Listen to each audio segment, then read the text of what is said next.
Just a note before we get started. This is the second episode in a 3-part series. If you haven't heard the first episode, go back and listen. What you're about to hear will make more sense if you do. Also, this episode contains descriptions of the aftermath of gun violence and mentions suicide. If you or anyone you know needs support, help is out there. You can reach the National Suicide and Crisis Lifeline at 988. Thank you so much. Dr. Deepika Nera is a trauma surgeon at Harborview Medical Center in Seattle. Like most surgeons, she's got a packed schedule. But we finally found an hour that would work, and we met her in her office, high up in Harborview Center Tower. It was a hot day, but we had to close the open window to help block the roar of medevac helicopters. Yeah, I know, it's loud. We don't have AC in this building, so it's a little warm sometimes. Harborview Center Tower is just one of 9 buildings on campus, and it can be a little daunting to navigate. But luckily, we overheard Dr. Nera's colleague, Dr. Sam Arbabi, who you met in the last episode. Yeah, thank goodness. We heard Dr. Arbabi's voice and we were like, okay, I think we made it. We're safe now. Yeah. I'm trying to think. I think this would be fine. We'd been trying to connect with Dr. Nera for a long time because she plays a key role in Harborview's efforts to address the root causes of gun violence. A few years ago, as more and more people kept coming into the hospital with devastating injuries and then returning with similar injuries, there was a real shift that started to happen. Dr. Nera and other surgeons just knew there had to be something more they could do. And I think we recognize that this is not and cannot be something that falls on one group or one person's shoulders, right? It's not just about trauma surgeons, but we really do need to work together as healthcare providers, public health experts, government, community-based organizations, everyone working together to really talk about sort of how we address this and deal with this. And that's easy to say, but it's really hard to do.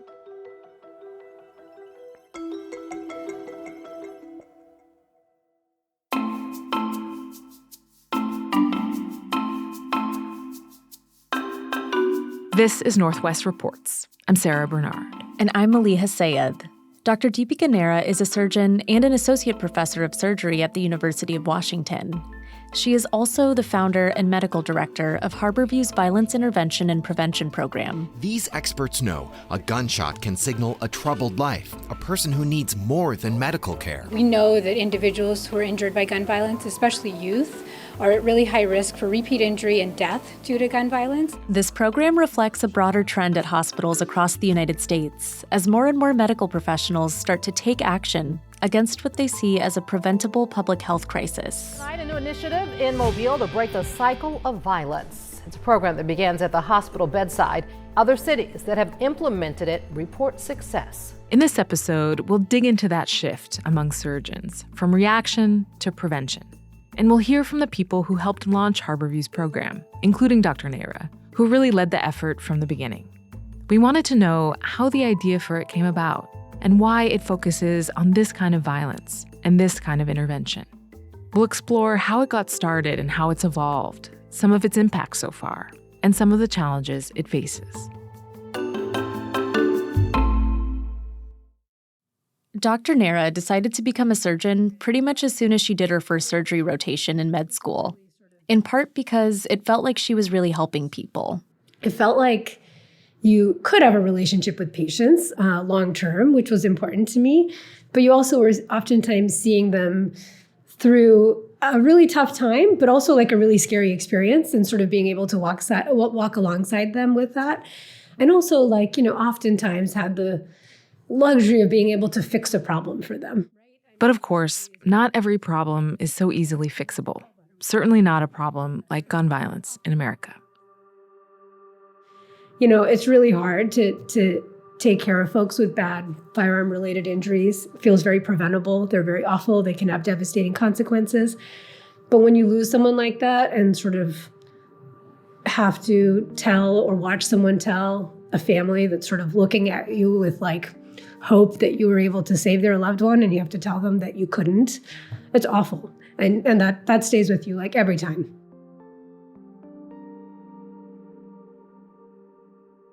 And so, over the years, Dr. Nera and other healthcare providers have started to think a lot more about the big picture, beyond the operating table, including the lives that people return to after getting stitched up, which is actually a big deal. In some ways, they're rethinking what their job is. They're rethinking what healthcare is or can be. Because so many have witnessed the same tragedies over and over, they see things that policymakers don't see.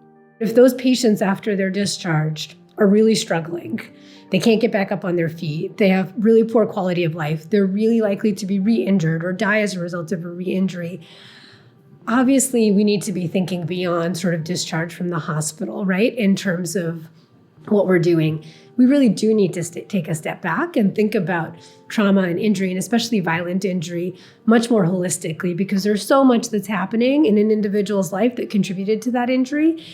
And taking care of their injury and getting them out of the hospital is great, right? We want them to be alive, but we also want them to thrive and be healthy and grow and be safe.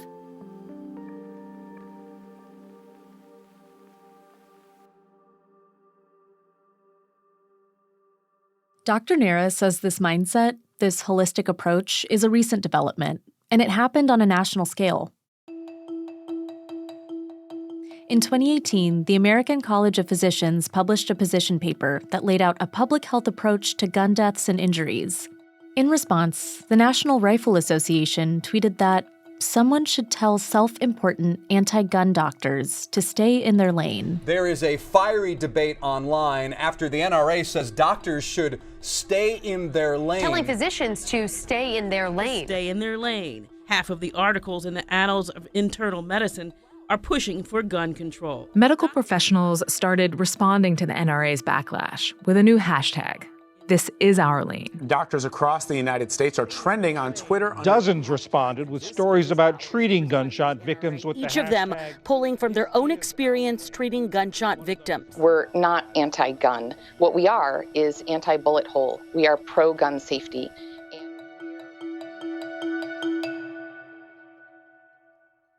What actually came out of that, I think, was really encouraging, because part of that social media controversy really led the medical community to say, you know, we need to explain what our role is and where we think we can make an impact. That's Dr. Eileen Bolger, who you heard from in the first episode. So every medical specialty who interacts with patients and their families at really tough times can play a role in this. And then hospitals, you know, we've argued all trauma centers should have a hospital violence-based intervention program like we have here and many other hospitals do, to support victims of gun violence, to help plug them into community organizations. And so there's lots of models in where healthcare can have a significant impact, we think. In 2019, the American College of Surgeons convened the first ever medical summit on firearm injury prevention to talk about all this, what their lane actually is or could be in the gun violence crisis. Dr. Bolger was and still is a leader in these conversations. At the time, she was chair of the American College of Surgeons Committee on Trauma. We invited all the major medical organizations in the country, like every specialty, the nurses, the paramedics, all of those large professional organizations, and had 45 medical organizations and the American Bar Association represented at a meeting. And we spent, 2 days talking about what is our lane? Like, how do we, what can we do? What are the public health interventions? What does the evidence show works, right? Where do we need more research? And they kept the conversation going. In 2022, they had a second summit. And really brought the same groups together again. And out of that was born the Healthcare Coalition for Firearm Injury Prevention, which is a partnership among those organizations to really start to drive some of these things forward. We should take a step back here and point out the obvious. Gun violence in the U.S. is an incredibly complex and controversial issue. And there are few things more polarizing than gun control policy. Over the years, This Is Our Lane has grown into a physician-led movement that advocates for specific policies, such as safe storage laws and red flag laws, which can restrict someone's access to guns if a court finds them at risk of harming themselves or others. It's not just one moment. This is a movement that is not willing to stand on the sidelines of history as people continue to be injured and killed. The Healthcare Coalition for Firearm Injury Prevention, the partnership Dr. Bolger was part of founding, advocates for similar policies. But Harborview's violence intervention program is not that. While the launch of This Is Our Lane marked a kind of turning point in how many medical professionals thought about the gun violence crisis, including at Harborview, Harborview's violence intervention program ultimately focuses on people, not guns. Back to Dr. Nera. She, of course, was also thinking about all of these things. She says she attended that second summit in 2022. But this question of what surgeons might do for gun violence patients had been on her mind for years. For context, Dr. Nera completed a fellowship at Harborview from 2014 to 2015, but left the area for a few years to go to Boston, where she was working more on the academic side of healthcare, trying to understand outcomes after injury. Like, what happens to patients? How do they do? Do they get back to work? Do they not? Do they struggle with mental health? Like, what does that actually look like, right? After any kind of injury. And then who are the folks that struggle the most? And I think our group in Boston, in addition to several other groups who are doing this kind of work, we're finding out that more and more those who are injured by violence really struggle after injury in terms of recovering and getting back up on their feet. I think any sort of significant injury is hard for anyone to recover from. But if you have baseline underlying issues with social determinants of health that may have contributed to that injury happening in the first place, and then you have an injury, and then you get taken care of medically and surgically, and then you're discharged, right? Back into the same situation that you were in, but worse off, because now you have new problems, both sort of mental, physical, emotional, et cetera, around the injury. But those underlying social determinants of health don't just get better. They're there, and they're oftentimes exacerbated after an injury, right? So when I came out here in 2019 in the fall, I started thinking about sort of, what's the next step? We understand that these patients really struggle after discharge, but what do we do about it? And Dr. Bulger was right there, already asking these same questions. I think the other thing that we've recognized is the mental health impact of gun violence, not only on the person who's shot, but on their family and their loved ones. And so I think as a society, again, I'd like to eliminate gun violence, but in the treatment side of it, we really also need to invest in the resources to support people during that sort of recovery phase. I think Dr. Bulger and I had early conversations about this being something that we as a hospital and a trauma center wanted to do. And actually, Dr. Bulger, Dr. Mayer, who was the surgeon-in-chief at the time, Dr. Bulger was the chief of trauma, and I had about this. I think there needed to be someone who sort of led the effort, right? And based upon my interest in sort of wanting to do that, I became that person. As things started to gain momentum, Dr. Nera looped in a social worker who would soon become essential to the program. My name is Laura Johnson, and I'm the program manager and clinical supervisor of the Violence Intervention and Prevention Program. For years, Laura Johnson worked as a social worker in the emergency department at Harborview, supporting patients and families during their visits. As an emergency department social worker, you are seeing gun violence on a pretty daily basis. And over time, she, like Dr. Nera, Dr. Bulger, and everyone else we heard from in the last episode, started to notice a change in the number of patients coming into Harborview with gunshot wounds. It was not only an increase overall, she says, but also a frightening increase in the kind of shootings that Katie Black, the nurse you met in the last episode, called wrong place, wrong time. I feel like we're seeing a lot more patients who are injured by gun violence who, driving down the street and are caught in some sort of, someone shooting just kind of seemingly randomly and people getting hit in that crossfire. And so I feel like we're seeing a lot more people who are just kind of going along their daily life and getting caught into some sort of violence. Although the sharp increase in gun violence was alarming, it wasn't necessarily the reason Harborview launched its violence intervention program. The idea was already in the works. But, Dr. Nera says, it did affirm the need for it. It became apparent how important this program was and how we really needed to just get something started because we were seeing more and more patients injured by firearm violence. And we felt sort of like we needed to be doing something about it. Dr. Nera, Dr. Bulger, and others believe that the rise in gun violence during the pandemic had a lot to do with the factors that can contribute to high rates of violence anyway. Poverty, stress, economic instability, hopelessness. And so these factors helped influence their thinking around what shape an intervention program should take. You know, all those things that put people in a situation where they feel hopeless, you know, don't feel like they can get out of that situation and end up in situations that lead to interpersonal violence. So how can we, in a coordinated way, make sure that each person who is either a victim of gun violence or is engaged in a gun crime or whatever is plugged into the right resources to try to get them out of that cycle of violence?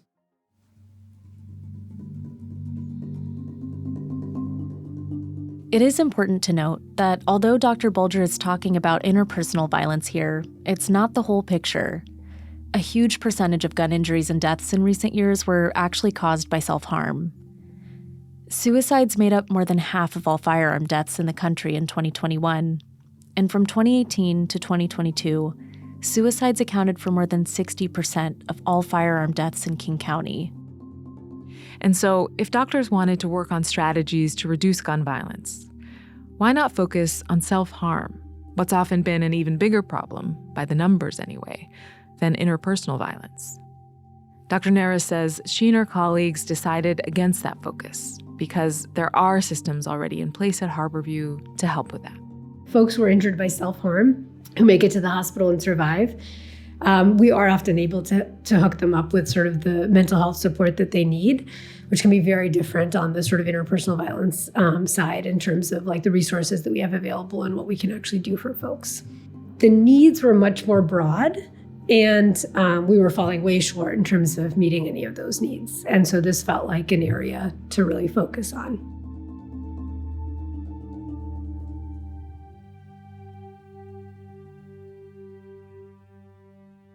And so, in 2021, Harborview launched its Violence Intervention and Prevention Program, tapping Paul Carter III, who you'll hear more from in the next episode, to serve as its first intervention specialist, and Laura Johnson, who you heard from earlier in this episode, to manage the program. This is how the program works. When a patient comes in with a gunshot wound, an intervention specialist checks in with them, if it's appropriate, to get a sense of their needs, build rapport, and offer support. It can be as simple as hanging out and playing games during the patient's stay, but it can also mean helping them address bigger stressors, like getting transportation, help with paying medical bills, access to trauma therapy, or even housing and food. Housing is a big one. Sometimes it's just having housing that you can rely on. Sometimes it's that the housing situation you're in is not safe because that's where you were injured anyways, right? Basic needs like food, et cetera, especially when you're out of work. I think it's also important to recognize that everyone's not the same, right? And everyone's needs are not the same. So our team, what they do when they meet with patients is that they know about some of the common sort of needs, and we're set up as a program to be able to address those. But they also talk to patients about their individual needs, and they ask them, like, what are the things you are struggling with the most? What are you worried about when you discharge? What are the things that you want us to be able to help with? You know, it's not surprising that at times, you know, when there's high crisis and a lot of trauma, that they're, you know, historical trauma for many of our patients, that their trust in the medical system might be pretty minimal. That, again, is Laura Johnson. And so one thing that our team has been able to do and our intervention specialists do very well is help build those bridges between patients and families and their medical teams. You know, she says this program adds a key layer to the hospital experience. Nurses, doctors, and various specialists are usually focused on a patient's physical health, but aren't often able to address everything patients might need once they're out of the hospital. The medical system can be very siloed into working, you know, just doing their work and focused on the kind of their job versus seeing sometimes patients and families as like a whole in a 30,000-foot view. You know, someone's leg could be broken and we're focused on fixing their leg, but we're not thinking about, okay, this person worked as a bartender, so they're worried about how they're going to go back to work. How are they going to make money? How are they going to pay their rent? How are they going to do these things? And so their stress is not just about their broken leg. Their stress is about kind of their entire world. And so I think one thing that our team can really do is, one, help address those stresses. You know, what are things that we can be getting completed, crime victims compensation forms, lost wages forms, things like that. But then also relaying that to the medical team of like, hey, you know, this person's really worried about these other things. And so, you know, maybe you're experiencing like them not on their best day. And so just kind of trying to bring a lot of humanity back into this work. That kind of trust building also has to happen outside of the hospital, because a key part of this program involves collaborating with community partners to make sure patients continue to recover after they're sent home. In fact, Dr. Nera says designing and launching the program at all involved a whole lot of conversations between Harborview and community-based violence intervention organizations in King County. These organizations had been doing violence intervention and prevention work for years, but not in close partnership with a hospital. Dr. Nera and her colleagues spent a good year making connections and building trust. And then, in June 2021, a group of organizations came together to form the Regional Peacekeepers Collective. And a large amount of community members who have all come together to say, let's move away from competition and what would it look like for us to have collaboration? A collaborative effort in King County that takes a public health approach to ending gun violence. What we're raising up and what we're producing is a new kind of public health worker. And they, at that time, asked us at Harborview to be one of the partners in that collaborative, which was really great because it meant that we were sort of really partnered with the community-based organizations that we had been talking to and sort of learning from. These partnerships are integral to the violence intervention program. The team wants to make sure that people aren't returning to circumstances that led them to the hospital with gunshot wounds in the first place. They try to connect patients with these organizations as they get close to being discharged from the hospital. You'll hear from one of these partners in episode 3. That tends to be a really vulnerable time because you have, all these things happening in the hospital. You're in a safe place. You've got, peer support individuals coming and seeing you, and then you're being discharged from the hospital. And I think that's a really scary time for a lot of patients. And so I think being really sort of thoughtful about that transition and making sure that our team is still connecting with patients, but then also providing a warm handoff to the community-based organizations that we're working with so that they know what's been going on with the individual who's enrolled in the program. And so that, like I said, they can be connected to the services that they need. And Dr. Nera says the Harborview team does check in after discharge, for instance, during follow-up appointments at the hospital's aftercare clinic. But eventually the patient doesn't need to come back to the clinic. And then their injuries might be healed more or less, but that doesn't mean that they couldn't use other support. And so that's where a lot of this transitions to mostly the community-based organizations providing that support. And I think this is really important because initially it might be that someone can't get back to work and they need help with like housing or, basic needs, right?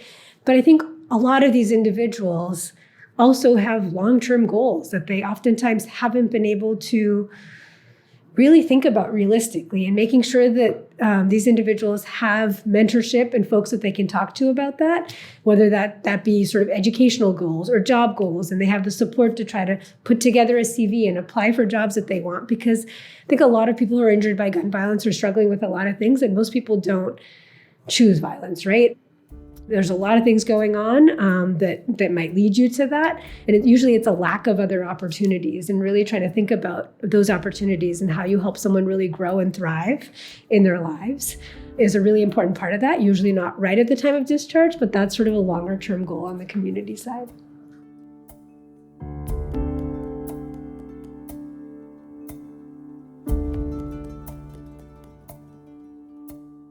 One big concern for this program, of course, is funding.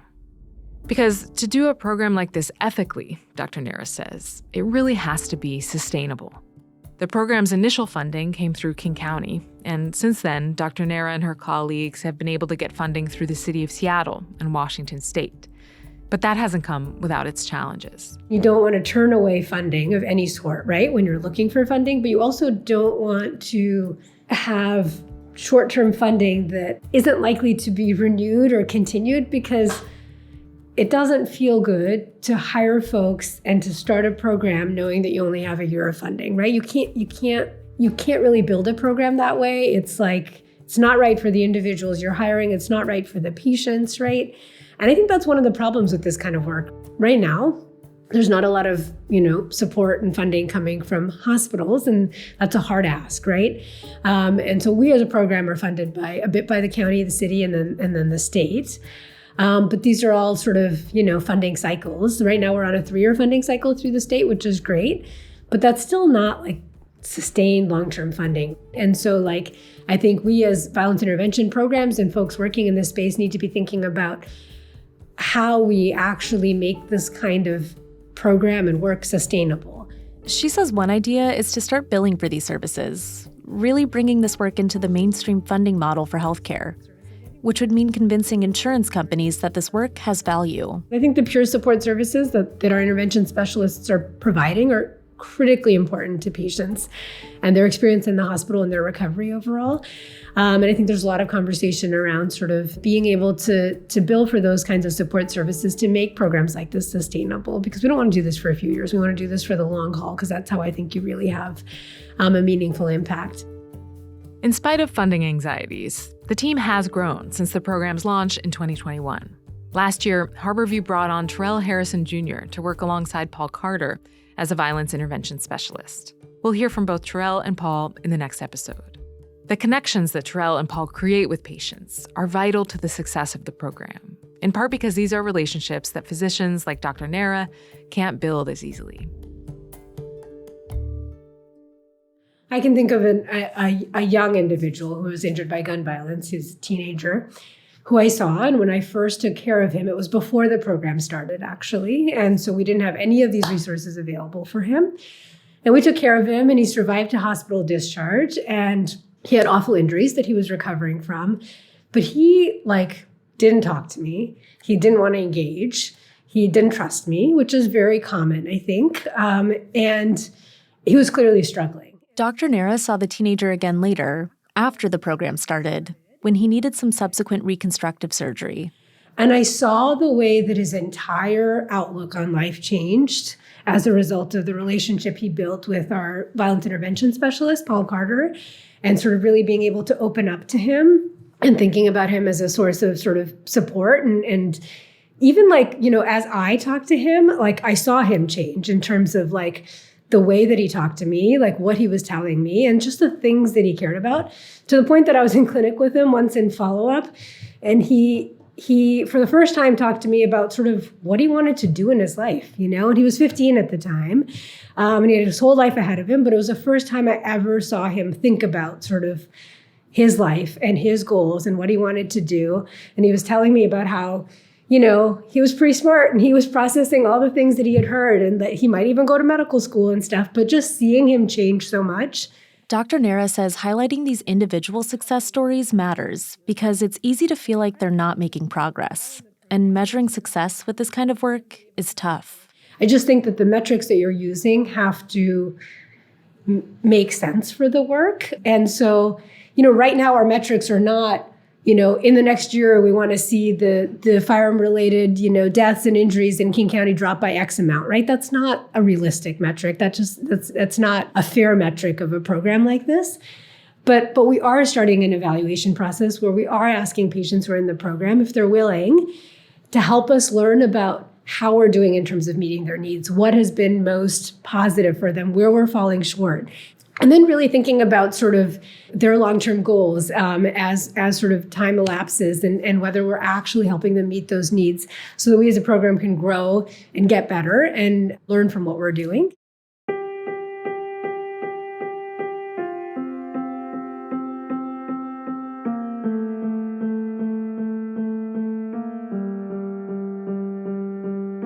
Again, there's so much wrapped up in the gun violence crisis. There are so many overlapping challenges that have been contributing to it for decades. And there's so much that has happened in the last 4 years to exacerbate those problems. One program at one hospital can't change that. But Dr. Nara says that doesn't mean that the work isn't worth doing. This is an effort that I think takes consistent sort of long-term work, and it's going to take years to really sort of move the needle. But that doesn't mean that the work isn't meaningful or there isn't positive change happening. We'll hear more about what these efforts are really like in the third and final episode in the series. We'll meet the violence intervention specialists who work closely with gunshot wound patients and their families, right there in Harborview and beyond. It's tough work, but a big part of what makes it work is that these intervention specialists know a whole lot about what these patients are going through. There were more down times than good times. Not knowing what's going to be next, not being able to eat or drink for a long period of time, not knowing how severe this nerve damage is that I have, and if I'm even going to be able to swallow. That's next time on Northwest Reports.